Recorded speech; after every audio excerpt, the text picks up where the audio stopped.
Nix system was first discovered, the United Empire of Earth, the UAE, came out and did scans and kind of found out that the system wasn't really worth settling. The planets were too hard to terraform, the resources were too tough to get, so they opened it up, making a very slim margin by the sheer quantity of resources they were pulling out.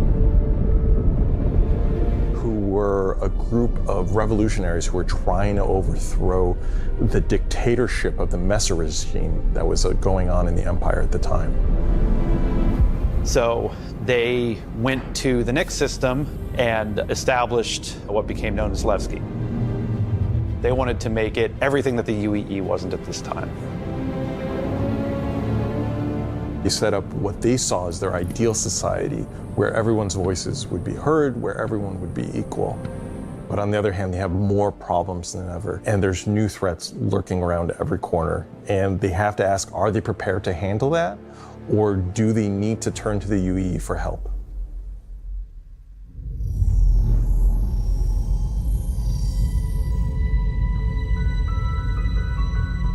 Making a star system is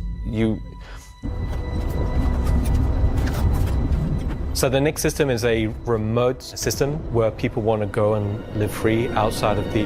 The Pyrostar is quite a warm star. Stanton star is quite neutral. And the Nix is a little bit cooler.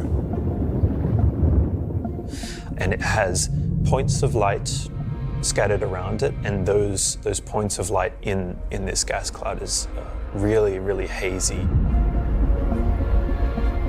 So because Nix is bordering Vandal space, it was important that we have a gap in the Nix gas cloud where you could sort of just, in between the clouds, see a piece of the Vandal space. It feels so close that it's even like protruding some red light. So if you point your ship in the direction of it, you should find, as we build it out, that you will be in more and more danger. To give more atmosphere, I was testing out adding some sort of space snowflakes, essentially. So when you look towards the sun, you can sort of see that sort of like sparkle. But then when you look away from the sun, you'll see the reflections and sort of like little glints of light. For the jump points in Nix, we'll have 2 on this release. We'll have 1 from Pyro to Nix. Galatian Belt is a huge asteroid belt that is in sort of the middle of the system. And it's combining them to make something completely new that we've just not seen before.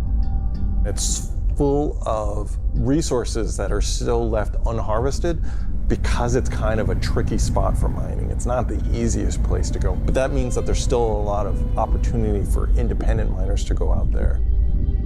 So the rocks in Nix are very different from those in the Pyro and the Stanton. One of the big differences too is all of that extra added movement that just adds a little bit of extra flair.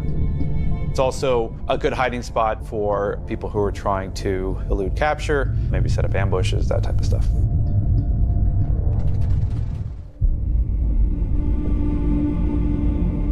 Delamar is a very large asteroid in the Galatian Belt that QV Planet Services had built a mining base on.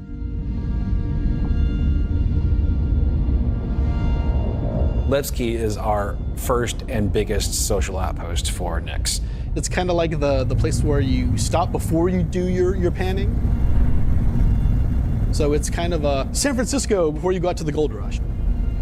It's going to be the central hub for trade and hauling and all of the commerce within Nix and also from Nix to other systems. But it does have a CD underlayer to it.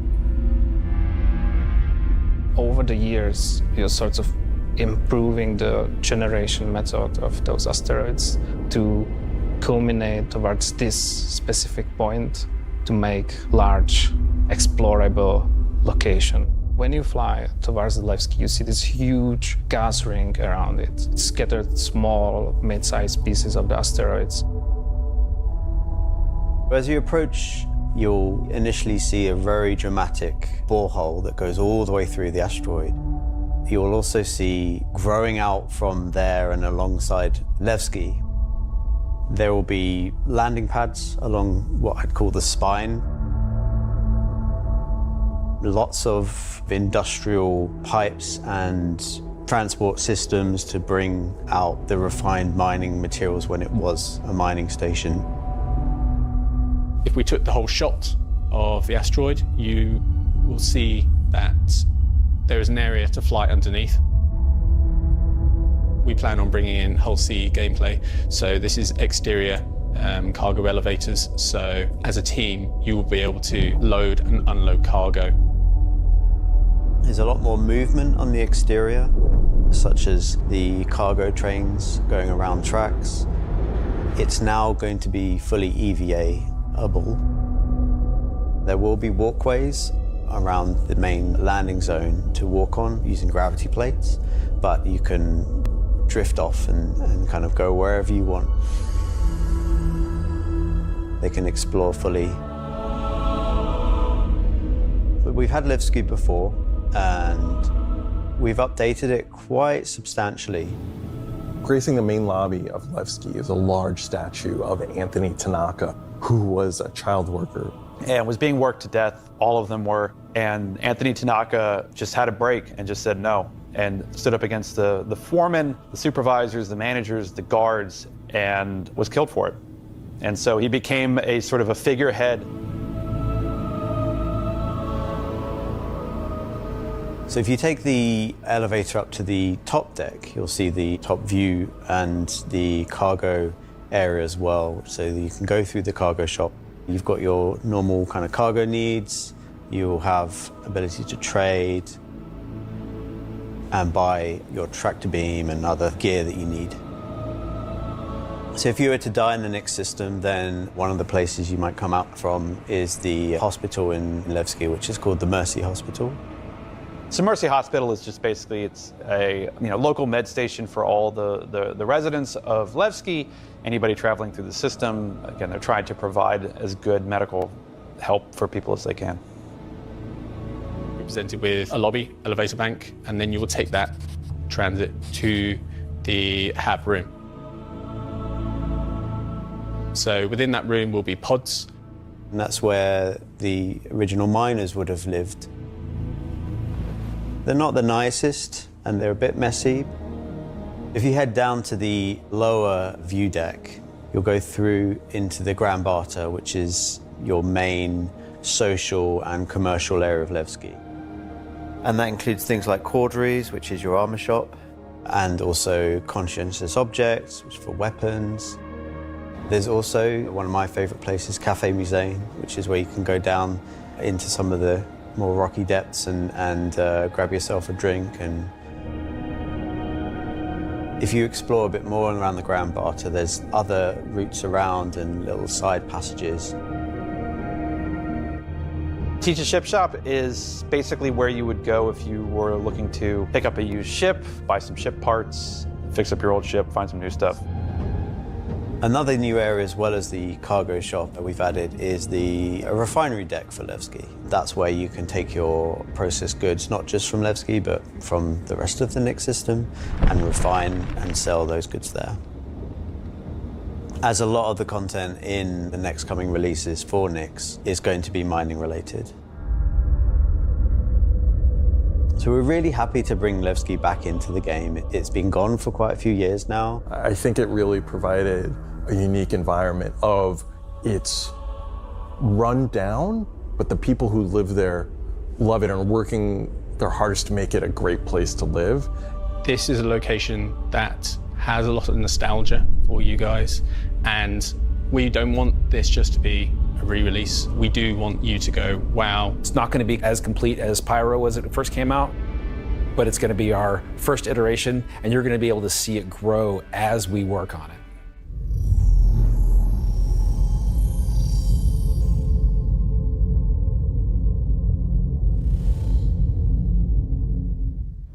Storyline, we had revealed that ASD had been procuring sort of very black market illegal stuff in order to conduct their experiments.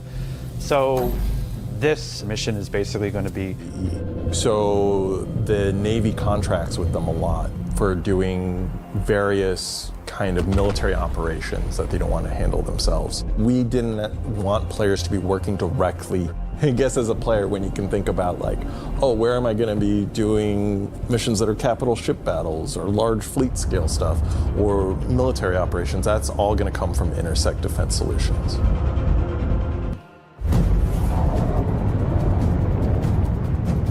So when you come out of Quantum, and slowly the station will reveal itself. Now this is an old QV logistics station. It's pretty beat up, it's pretty derelict, but there's some points of interest that you'll spot as you go through. This architectural design found its way over to the Nix system as the system was being established, but you'll also see some additional design cues that you'll notice there's a Polaris near the main hub. It's not a normal Polaris. It's damaged, it's broken, it's not a standard corporate Polaris.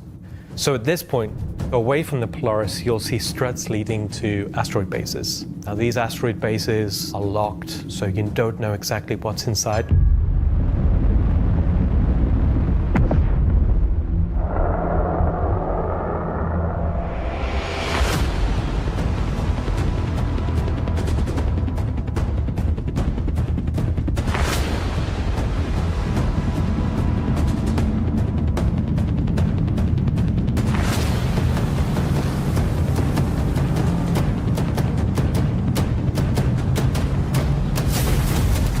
First time in the PU, the Vandal. Nomadic, very, very, very violent spacefaring race. They've been striking out against outposts and such in the Nix system. They don't really know what they want, don't know why they're doing it, but it seems like whoever's running the station. Vandal raiding parties have been arriving in the system, and they're unaffiliated to any clan. The small groups coming in and picking at them.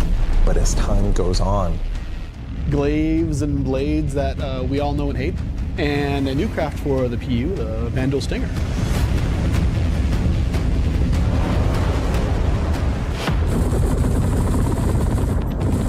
This will be the first time since the PU launched that you'll be able to...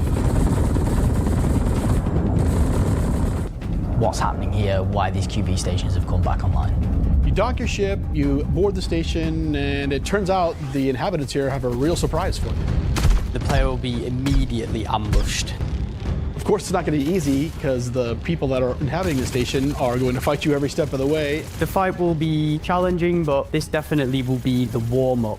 What exactly is going on there, who these new people are. There'll be an unfamiliar armor, a new place in a new territory, fighting a new faction. So after you survive this initial ambush, to explore the station and collect as much information as you possibly can. There's asteroid bases nearby with obvious installations there, other forces that the Vandal have been attacking. This isn't just a one-time event, this is a permanent sort of mission that we're going to be adding to the game.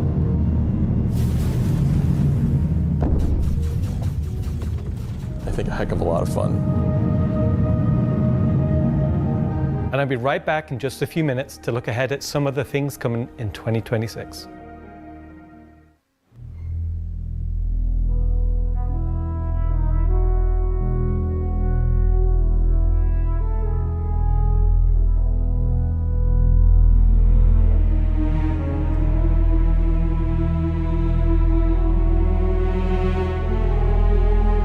With Genesis, we've made a complete paradigm shift to how we do things. Biomes are now created based on the physical data sets, with the assets being spawned whenever and wherever the correct criteria is found. So when you see a forest or a meadow, it's no longer because an artist painstakingly crafted it there. It's now because it simply wants to be there. It fits inside our rules. Genesis also ties into our other gameplay systems. Our new planets are built from the information we create for our different datasets, like height maps, humidity, temperature, soil type, soil amounts, geology erosion data, to name but a few. This means you can now tell where to find valuable minerals as the geology looks like it would be suitable for it. Where scree piles exist below sheer cliff faces, and where rocks have broken off over time due to erosion. Of course, these new tools still give us the ability to direct the look and feel we want. The attention to detail from the tallest mountain to the smallest flower is still our core DNA.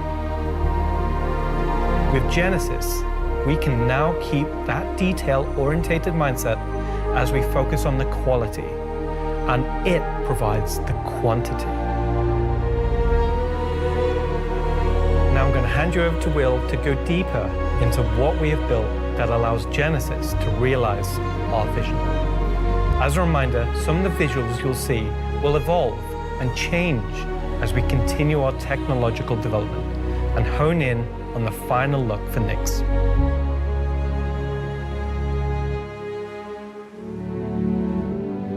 So there are 3 planets in Nyx. Nyx 3 is a gas giant. Nyx 2 is a yellow, toxic. It's got like this high pressure atmosphere.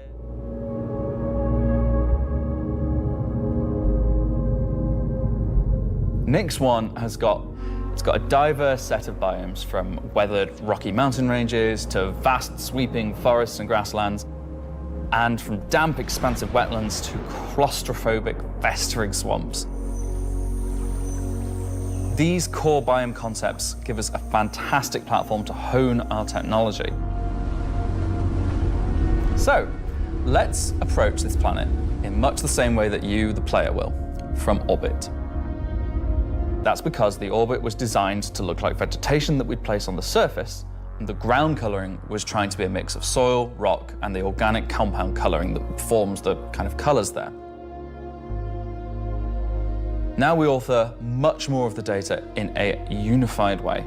When you look at Earth, you see blues and greens for ocean and vegetation, and brown or yellowy tones for sand and soil. We wanted to keep it as simple as that. The same set of textures and data that define the color of the soil, sand, and rock on the ground are used to create the orbital look.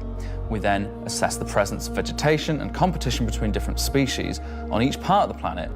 This creates a far more complete image and allows you to identify features, geologies, and potential points of interest all the way from space.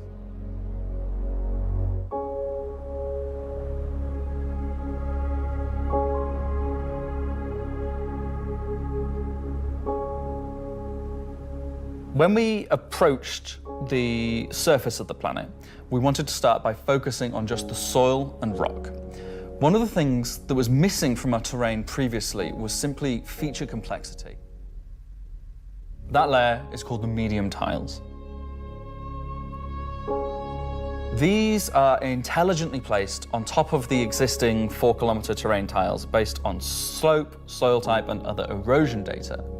And these medium tiles don't just create height changes, and this gives us a whole new level of terrain detail, of scale, and allows us to create far more unique locations across the planet.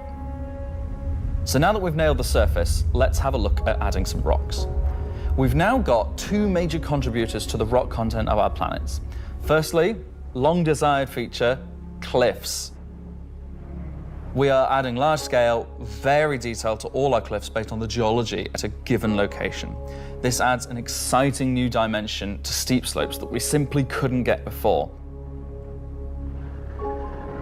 The second is a big one for you ground vehicle enthusiasts. Rocks are now found not scattered everywhere, like spilt popcorn at the cinema. Using physical data generated for each large and medium tile, now rock distribution makes sense and has a physical basis. The rock assets themselves have had a glow up too. We now create rock sets related to a particular geology that look like they originated from the same source. And this ties into how we'll be distributing minables in much more interesting ways too.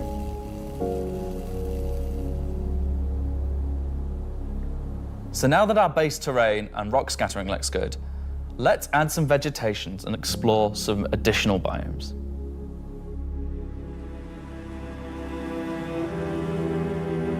Nyx 1's forests and grasslands are full of trees, various grass species, rock formations, and they're found in all sorts of elevations like mountain valleys, open plains, and dense meadows. And when we start to add a bit of fresh water, they begin transitioning into more wetland-type biomes. And while forests are super cool, let's focus on the grasslands and wetlands today. So, how are we making these look so great?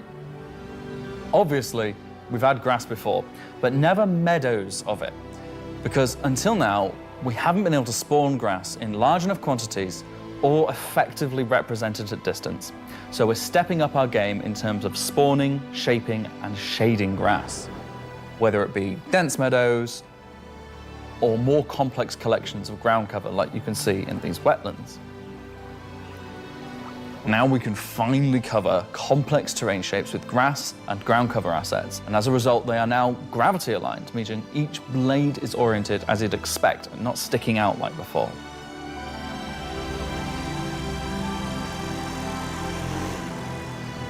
Next, let's take a look at how we light our grass. Now, as in real life, the shading of a grass blade, or indeed a whole field of grass, is lit very differently to like a flat surface. We now use a solution that shades meadows of grass far more like fur or hair.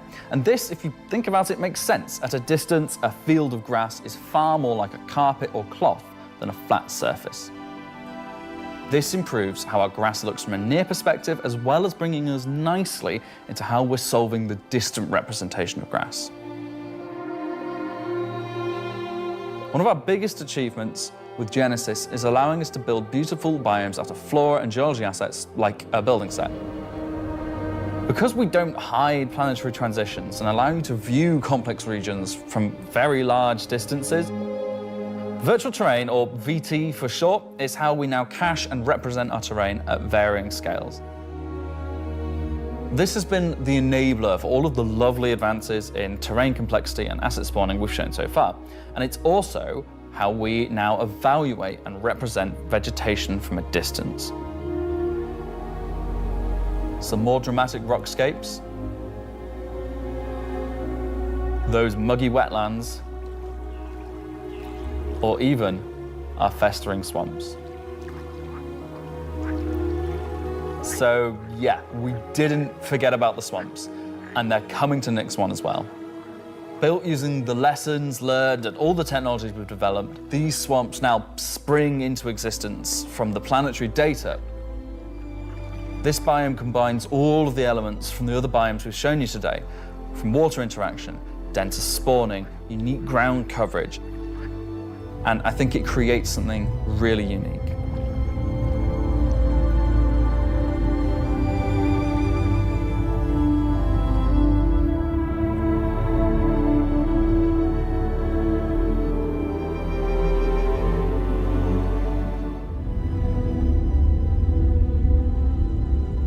As you can see, Genesis is now inspiring everyone here to create planets of the quality and believability we've always strived for.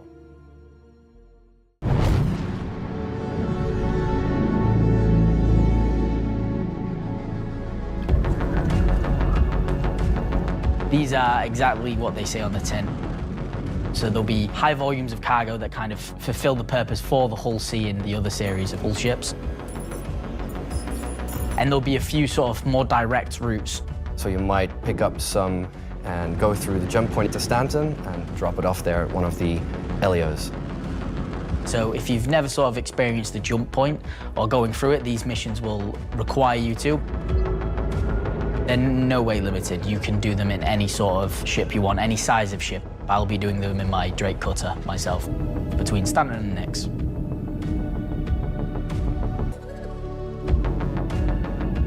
One thing that we're looking to add with these interstellar missions is scripted combat encounters where you can be attacked by NPC ships. Maybe the mission giver has tipped off some pirates who are looking to get a hold of that cargo.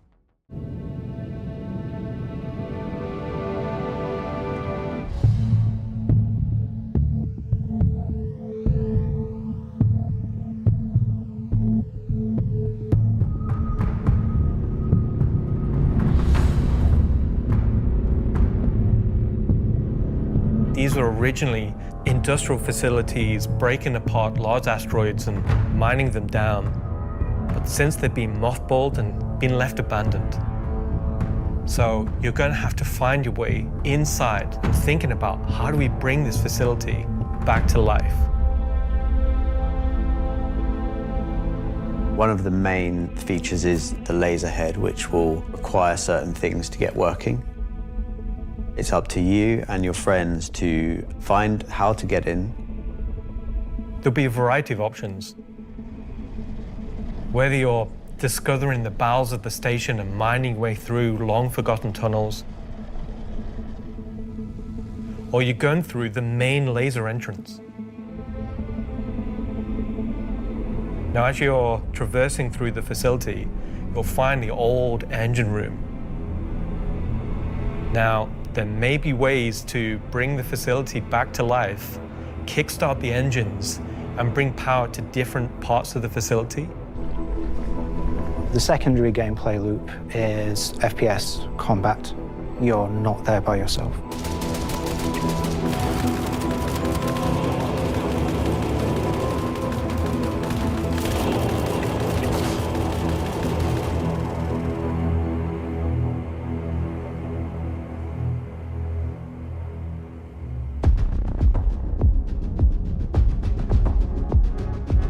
So you've found these old facilities, you've brought them back to life.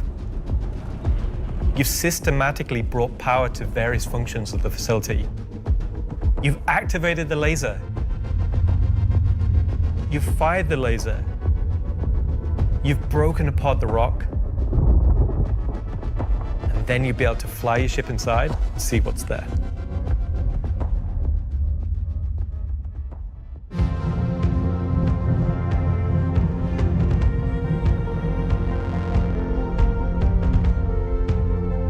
I'm really excited about Rockracker because it's a sandbox activity. You can kind of go to these whenever you want to. This content is for players who enjoy mining, who enjoy exploration, investigation.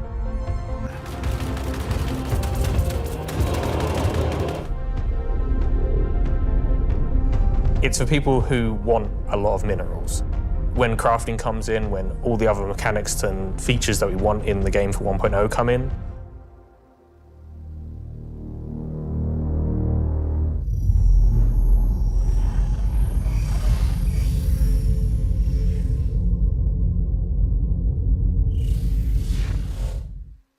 You had the Polaris come out, and obviously people have enjoyed playing with that. We snuck the Idris in without none of you expecting it for a while. The Wolf, obviously a return of Kruger, a completely new aesthetic to the game. The Wolf was, it was kind of everything we set it out to be, and it revived an old manufacturer we've not seen anything from a while, so. The Golem, I think, is just an incredibly well-formed ship in such a small package. It really just shows off that Drake aesthetic, giving you the absolute bare minimum needed. I think it came out really well. It's kind of hard to pin down a favorite, to be honest, because we've released, a lot of really cool ships. Anvil is a very military-based brand. Earlier this year, we introduced the Anvil Asgard, based on the Valkyrie chassis, which is an extremely popular offering. The Paladin is a gunship from Anvil Aerospace, designed to support ground operations. We don't have a lot of gunships in the game that are true dedicated gunships. They are quite a tricky archetype to control in game without being too powerful. Just built purely for battle. It's got lots of armor. It kind of reminds me of, I guess, like a pit bull, obviously a very menacing silhouette. It feels like it's coming towards you, even when it's just sat still, and I think that's something that... If what you'll then see is the first of the side turrets. If you notice the canopy, you'll see that there's a fairly thick space between where the glass is and the whole exterior. That's because it has deployable armor, which can come out and give you a little bit more cover while you're actually attacking the target head on. You'll see a rail. Now that rail mounts the main turret of the ship, which is controlled by the co-pilot. So you've got full 360 coverage underneath, full 360 coverage on top with it. One of the unique things about the Paladin is... With the Paladin, you're all sat together with a nice, cool experience, so you can really feel like you're playing as a group. You've got the pilot, co-pilot up top, and you've got the gunners underneath, and I think that helps with the intention of what the ship does, because you've got this really nice kind of like gunner viewpoint. We added a glass floor just to keep the two connected. I think that really helps with the feeling that you're all... You can still fly it and engage in combat solo. Obviously not as good as if you have a full crew. As a solo ship, it's pretty capable of doing a variety of missions within Star Citizen. So if you want to run this ship solo, you can take on combat missions. Coming aboard the Paladin, you enter into this sort of armory, ready room area. You have a variety of suit lockers and weapon racks in this room. Improvements from the original concept is we've added a small dedicated cargo bay area, allowing you to store actual SCU crates. Forward of that is the route to the lower gunners, and then upstairs you have the bridge area, and then off that central area you have the dual living quarters, one on the left, one on the right, and then at the rear you have the main sort of engineering area where the majority of the components are. Traversal area, you also have a little breakout area with seating, food machine. I think it's a very cool looking ship. I think we did a really nice job of taking what was there in the concept and adding an extra level of detail and trying to kind of push things forward. It's really complementary to some of the other ships in the Anvil lineup, so something like the Valkyrie, where you've got this big drop ship, the Paladin's there. And they all kind of work and operate under the same conditions. The pilot, co-pilot, and the two gunners, they're basically all equal on the ship. So that's the Anvil Paladin. Whilst originally a military-built craft, it's the perfect ship for folks on the frontier trying to defend against threats. Xperia are a high-end manufacturer. They specialize in recreating spacecraft. Effectively what they're doing is they're remanufacturing them, making them a little bit more suitable for kind of human flight. The Vanduul are big, scary space aliens. They're like 7-foot-tall, evil war race that sort of take over, steal technology, absorb it. The Stinger as a Vanduul heavy fighter was reserved for their higher tier sort of ace pilots or high-ranking members within their clans. It packs a lot of firepower in quite a large frame, so the firepower is almost unrivaled in terms of just both the number and the size of them. So it's there for players who don't want agility. They don't want to be in and out quickly. They want to be there brawling. One thing Xperia have done differently with the Stinger is they heard everyone's complaints about the glaive and the blade and have stripped off the original Vanduul weapons to allow customization for standard human weapons. By doing this, it provides greater flexibility to the end user, and this is something Xperia wanted for the civilian market. As the existing size 5 plasma cannons on the Scythe and Glaive, but it is a sort of Gen 2 model. They're very much older Vanduul styling. This is much newer Vanduul styling. Our job as the vehicle art team on the PU was to take the Stinger from the squadron team and prepare it for life in the PU.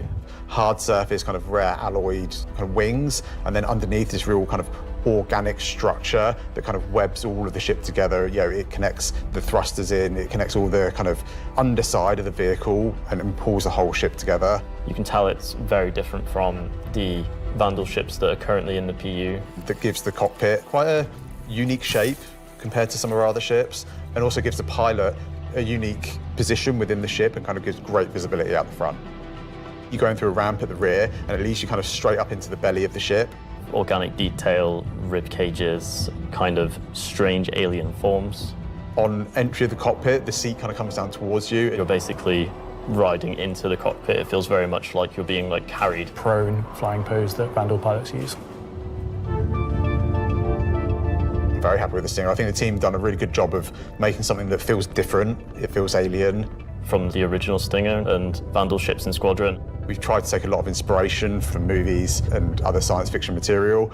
So we have the Paladin for the People's Alliance. We have the Stinger for people that really like Vanduul. But what about the other mysterious faction we have running around? So Gray Chowdhury got his start as he was working at a cargo center out in Odin.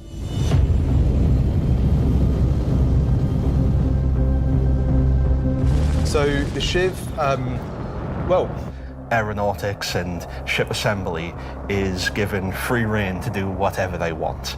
It's the best of whatever they can find lying around, put together to make something truly unique, wonderful, arguably beautiful. At first glance at the exterior of the Shiv, I think most people is more than a fair proportion of a cutlass visible there, but it's had quite a few changes to it. You've got, main thrusters that are from the Valkyrie. Even the bits that are the top turret, which is now remote, it's just this hodgepodge amalgamation with multiple other ships' turrets. And then the changes continue onto the inside where, again, it sort of feels cutlass-like, but then you'll find there's bits of Crusader ships just integrated into the wall instead of what was there originally. Visually, more powerful thrusters. It's gained a really kind of nice set of belly thrusters. There's like loose cables, panels are exposed. Yeah, it's one for doing stuff, and then you need a second one to wash your hands. Ethos of Drake, and moved it down a level, which I think is quite an achievement. Just look at this thing. How do you even begin to describe the madness that created this?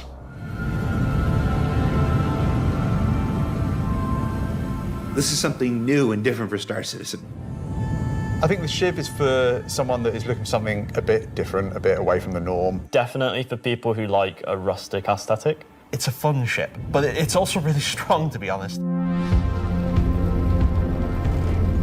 It's always fun to see the quirks and the shenanigans that people get up to with them.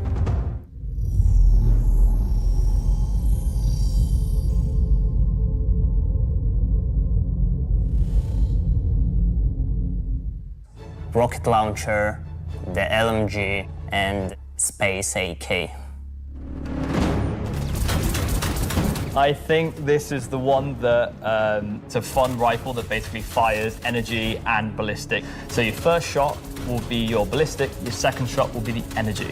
You'll see on the top of the art, there is a bolt that goes off with the ballistic shot, but it does not go off with the energy shot. And that is just like a really fun way of making a weapon work in kind of like a scrappy.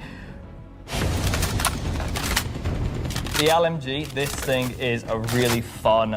It will bring the 50 cal, and the only other weapons that have this right now in the verse are the Bearing Sniper Rifle and the Coda. Honestly, if you even get hit by one, you just instant tier 1 injury, back to medical. Give me a scrap together box that fires the biggest thing you can possibly find. It will be 3 grenades straight together that you pull into the tube. It's also going to have a lot of spread. I think that's the middle of the screen. I'm going to hit it. We don't have anything like this in the verse, and... in a hand, and it worked. So we've got some really cool binoculars coming that allow you to spot people from distances. It's been an exciting year, and I think the next year of ships is going to be even more exciting and expansive than this year.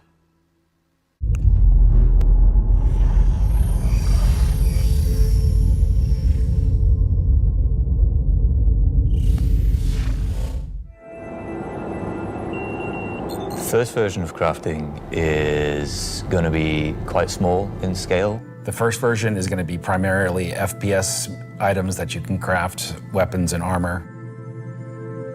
For Star Citizen, crafting is our primary progression mechanic. Star Citizen isn't your standard MMO. We don't have levels. We have ships, those vehicles, the armor and weapons. That's how you progress in Star Citizen. Crafting isn't just a progression mechanic for creating new items. The materials that you collect, how you refine them, quality matters. It'll be somewhat random, potentially weighted on the location of the material. Some will have a higher chance of higher quality. The fabricator, you can use them to craft, and the different attributes will be increased based on the quality of the materials you use. It's not just stats for the item that you desire, and it's not just mining, it's essentially every resource we can get our hands on. You can see what you have, you can order it better, you can understand what you have in your inventory. Which you can then take to your crafting machine and start making your personal items. Then you can put them together on the item fabricator. This will be pretty much what we showed in last year's CitizenCon, with the UI letting you, once you're happy with what you see on the preview, you'll be able to click to craft, and it'll get queued up, and your result will be produced sometime later. You'll be able to get the new crafting machine from shops in most landing zones. You'll be able to bring it up on your freight elevator and use it in your personal hangar, or tractor beam it around and stick it on a ship if you want to use it from there. But the vast majority of them will be earned through missions, and then you can use that blueprint to craft the item that it is that you've got the blueprint for. So it should be a good reason to go and test all the different various missions in the game. The advantage of crafting your own items is that they'll be better than anything that you could buy from shops. You'll be able to increase and improve item stats that are relevant to your gameplay. Maybe a gun will shoot faster, maybe it'll do some more damage, or your armor will have greater resistances against. And get the testing we need so we can release it when it's ready.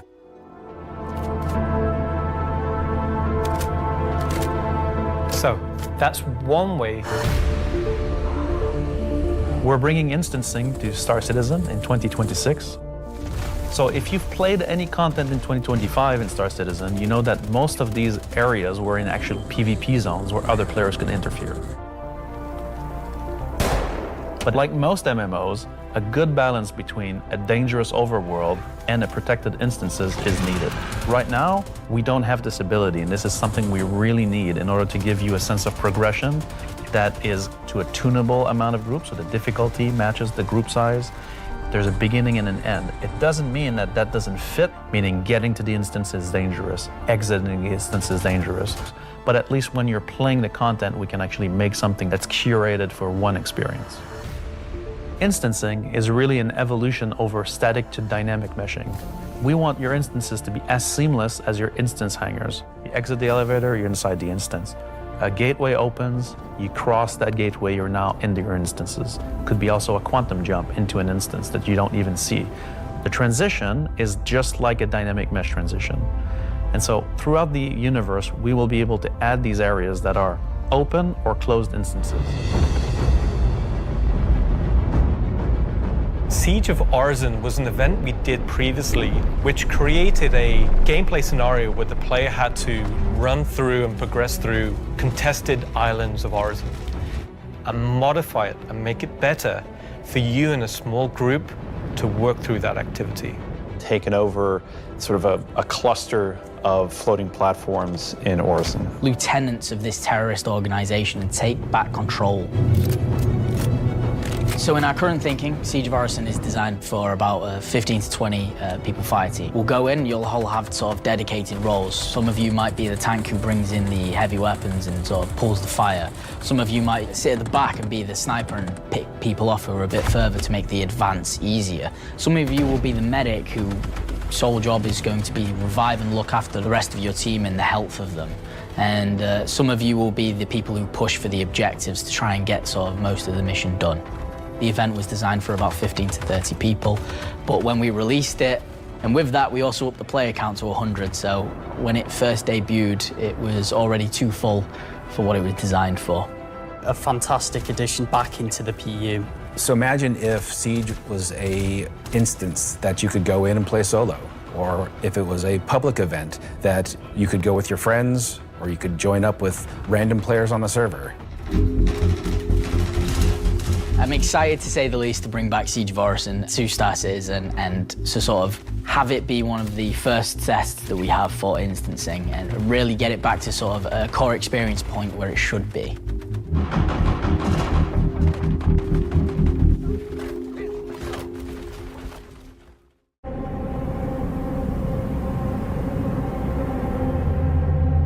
So inside the facility, you'll find huge vaporization chambers, old processing plants, industrial tunnels, and eventually into the old turbines which are still pumping heat into the old rock.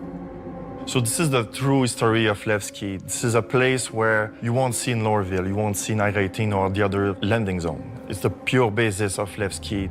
Not everybody has what it takes to come down there and do the job that needs to be done.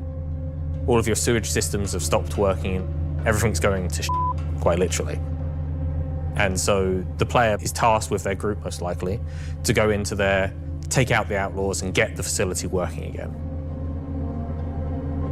It still works in Levski, but they have like maybe polluted air because it's not being cleared properly. It's like a 3-layered system where there's 3 chapters. This will be mission-driven and repeatable. Everything from mining to salvage to combat to investigation, a variety of roles. Narratively, it's a real sandbox. Every progression you do will unlock a new area that will link back to previous areas, complexifying the play space. So that's a look at how we'll be allowing players and developers alike to create more crafted experiences within the greater sandbox of the persistent universe.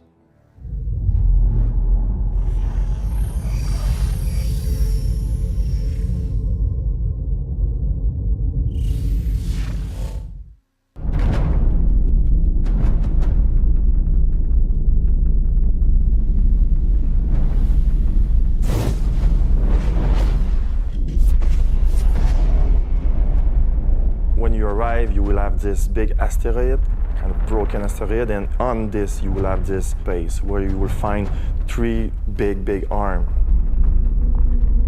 You will see in the middle, you will have this big energy core. Everything here has a purpose. It's not just for the show, just something nice to see.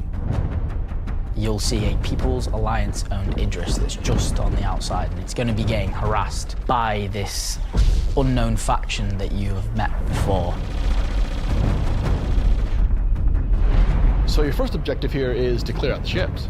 There'll be waves of these ships, so this is where you want your light or your medium or your heavy fighters, whichever playstyle you prefer.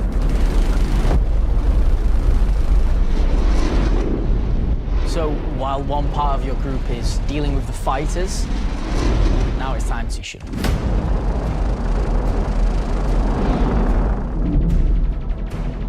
Somehow they've incorporated Vanduul capital ship killing turrets. These turrets ignore small fighters, and they have the firepower to destroy even the biggest capital ships.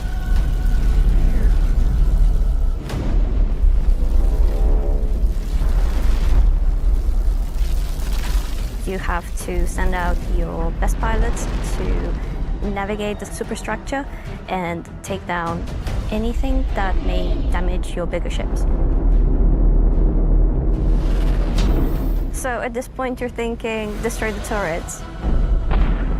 But it's not that easy. This turret has shields that you've never seen before.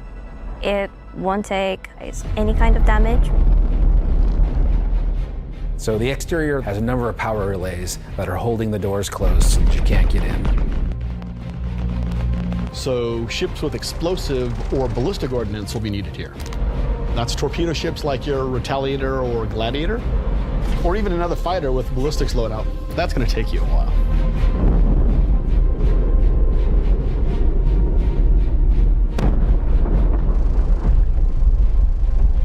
Once the power relays have been taken down, the station opens up.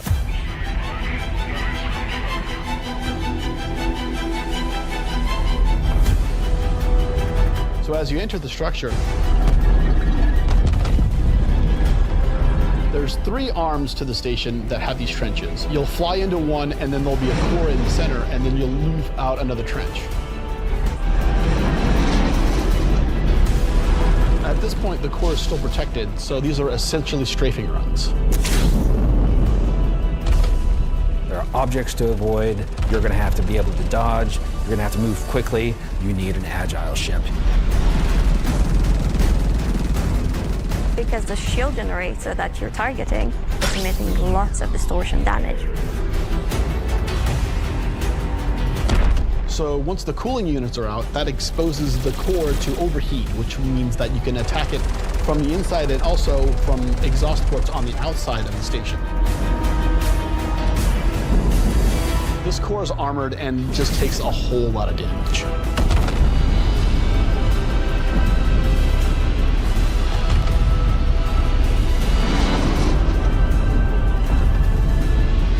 Once the power core goes down, the turrets come down, and then the capital ships can get closer. Why is that important? Because during all of this, you spend a lot of ammo and munitions and ballistics, and you're going to want to top up. You're going to be able to land in the hangar of select ships and be able to use the same interface as you are right now at stations to refuel and rearm. It's specifically for ships like the Idris and the Polaris and other ships that are designed to have other ships land inside them. If you're not bringing your own Idris, the People's Alliance has an Idris there that can provide a safe port in a storm. And it's a good thing that you've rearmed and refueled too, because now another group of ships is coming to attack the People's Alliance Idris.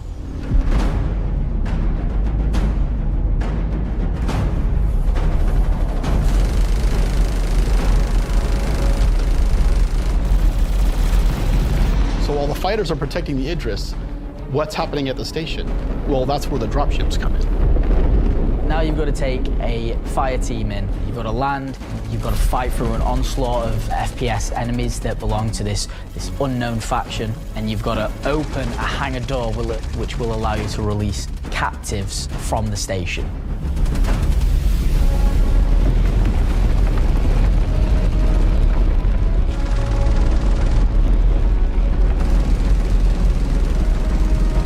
So at this point, all of this sounds pretty simple. So up until this point, it's just been you versus the enemies in the station. But the enemies in the station have their own enemies. The Van Duel neighbors who really don't like these guys for some reason. When you